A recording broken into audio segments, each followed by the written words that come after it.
Virgo. Um, Happiness is suspicious. Not to everyone, not always, but to a certain kind of person, the kind of person who finds themselves drawn to a space like this one, to a voice like this one, in the quiet hours. Happiness arrives with a question attached to it, a small, persistent, slightly exhausting question that follows joy the way a shadow follows light. How long will this last? Not said out loud, usually.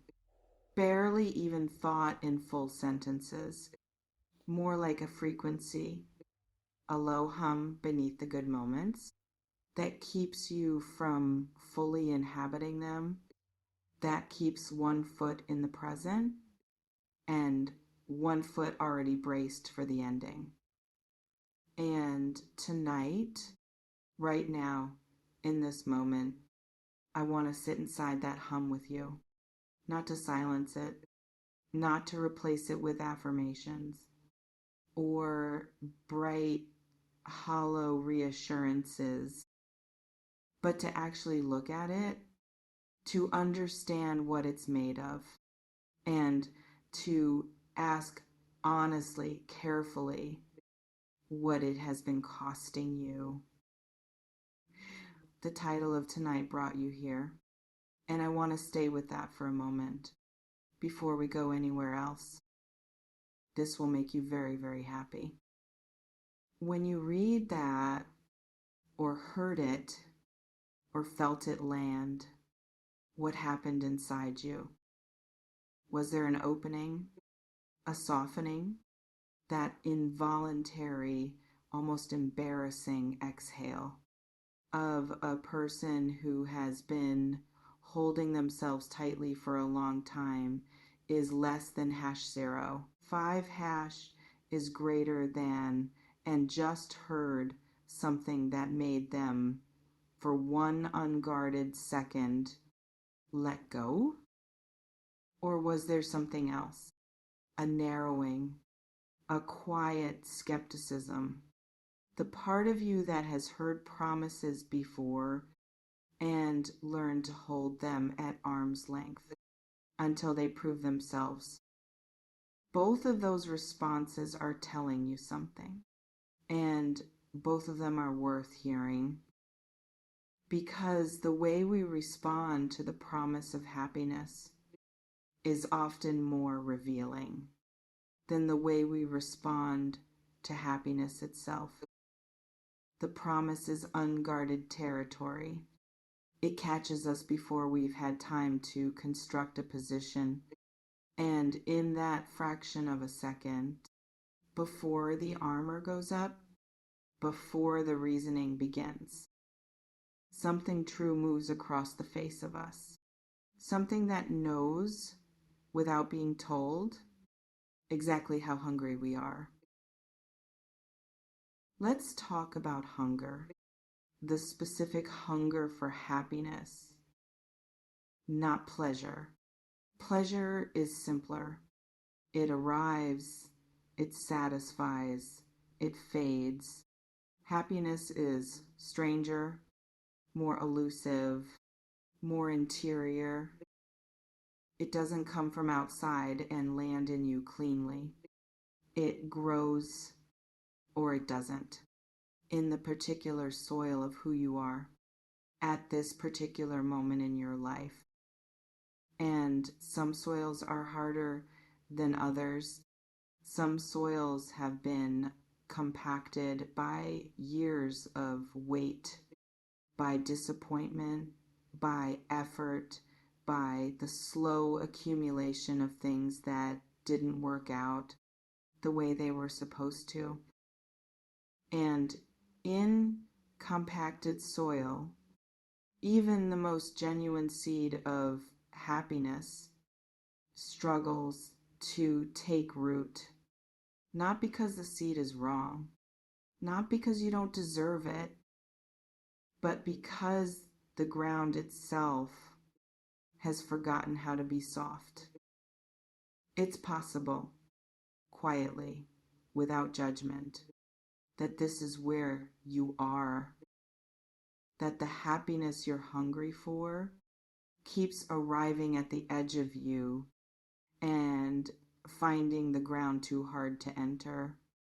And so it circles, and you feel it circling, and you wonder why it won't land.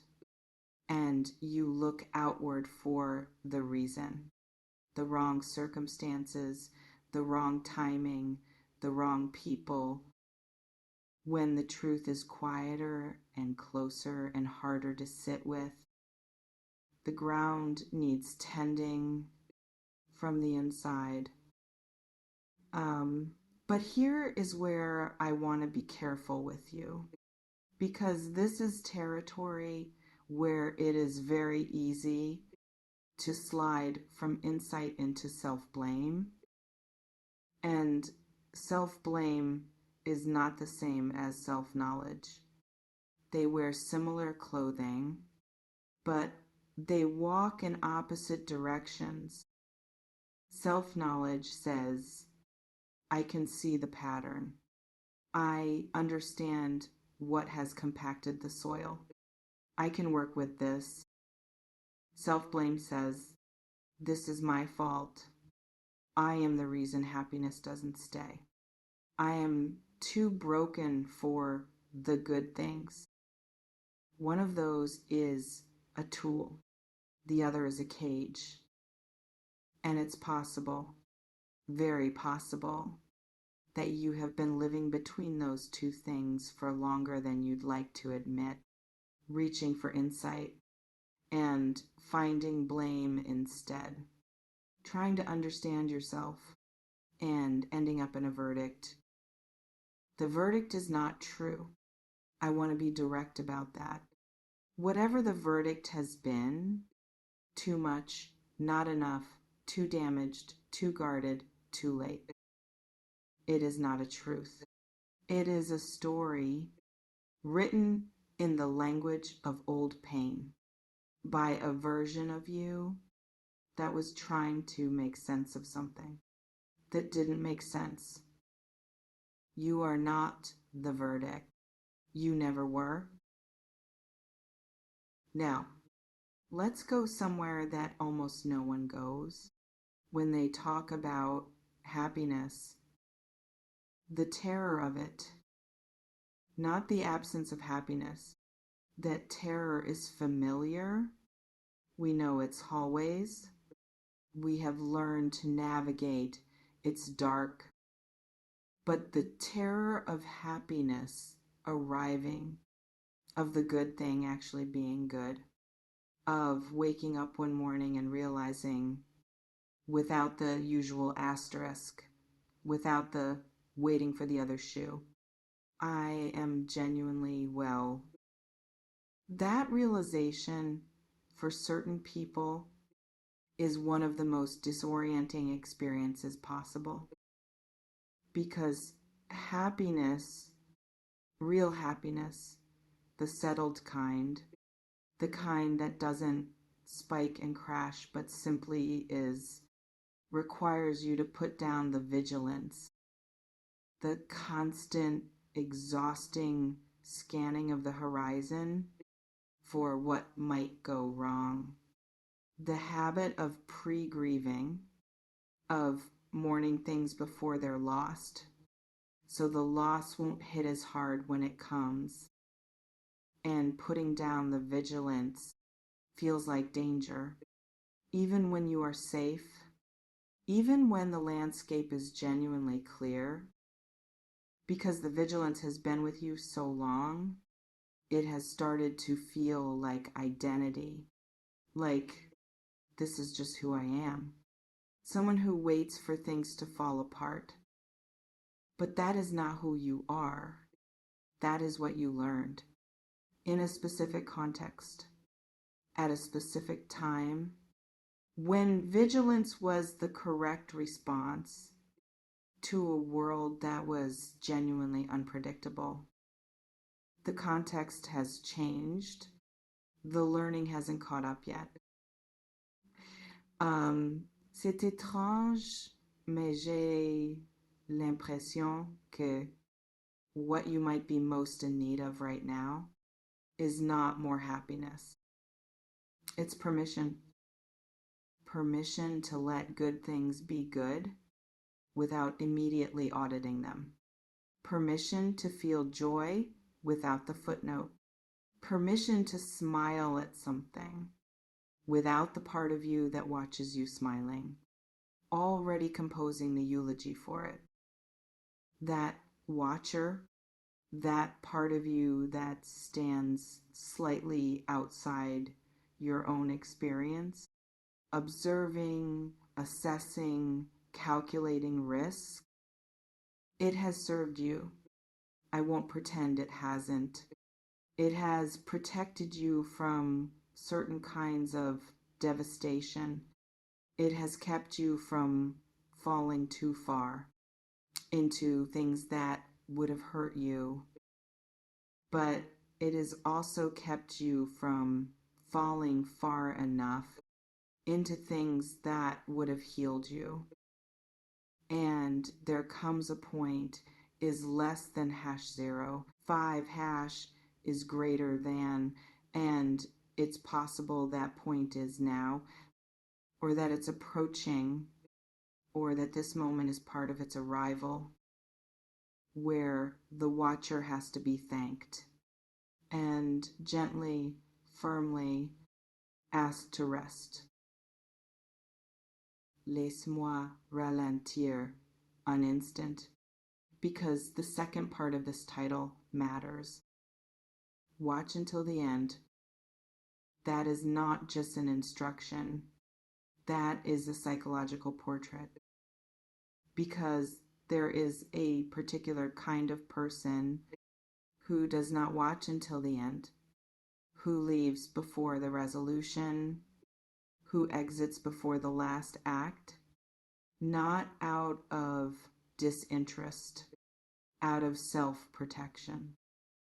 Because if you don't stay until the end, you can never be disappointed by the ending.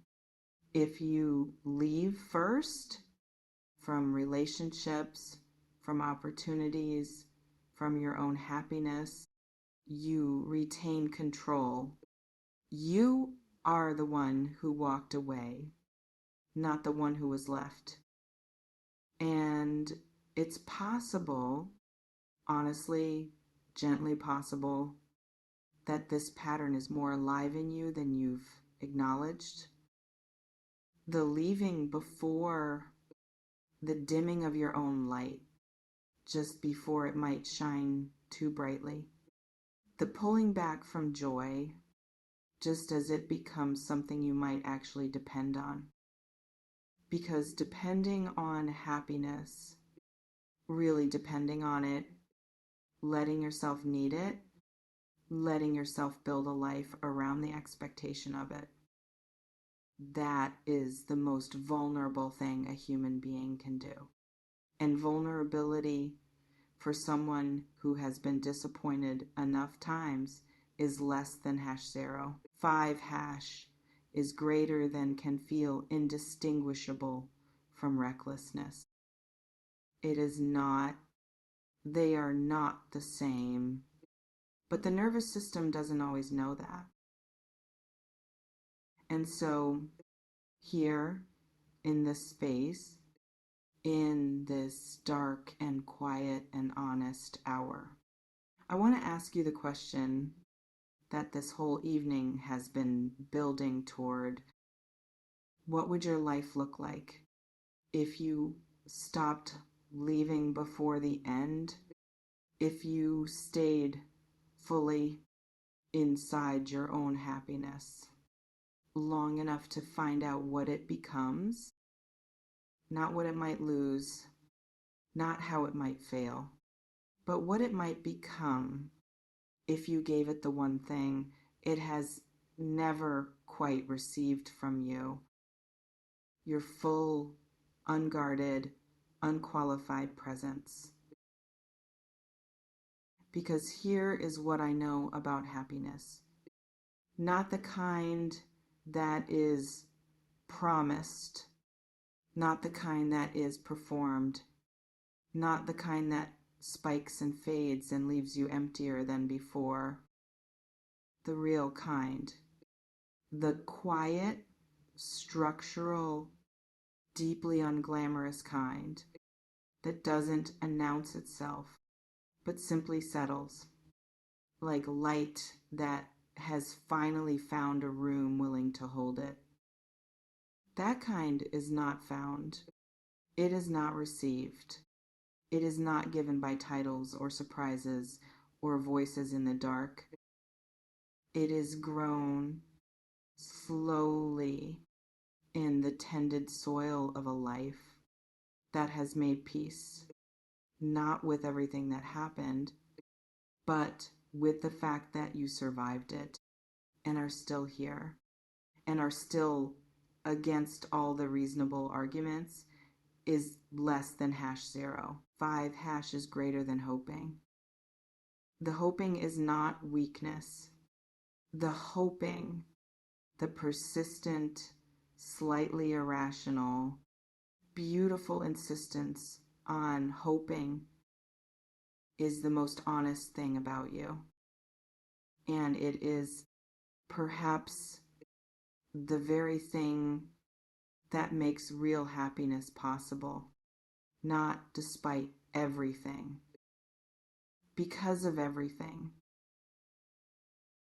Stay until the end of this, of the good things that are trying to reach you, of the version of your life that has been quietly, patiently, stubbornly assembling itself in the background of all your doubting.